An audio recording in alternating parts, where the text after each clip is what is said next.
So windmill is basically a repeated series of discovered checks where you have the bishop, which usually gives the check when the rook moves.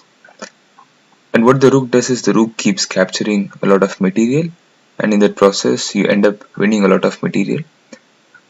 So let's take a look at few examples to understand this concept better.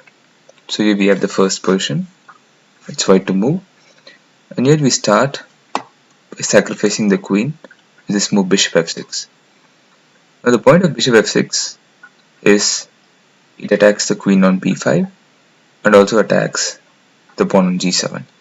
Now black is forced to capture the queen, otherwise they would lose the queen. So they have to go queen takes h5.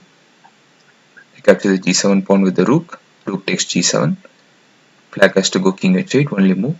And now we have the ideal setup with the rook and the bishop, where we can move the rook back and forth to give a series of discovered checks, and each time we give a check we also win some material using the rook.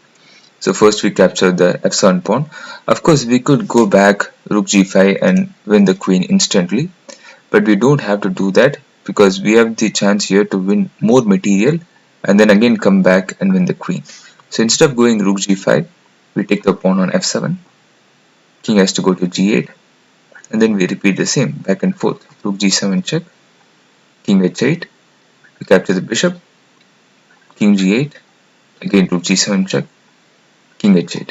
At this point we could capture the a7 pawn and then come back to g7, but then capturing the a7 pawn would eventually open up the a file, which would give some counterplay for black.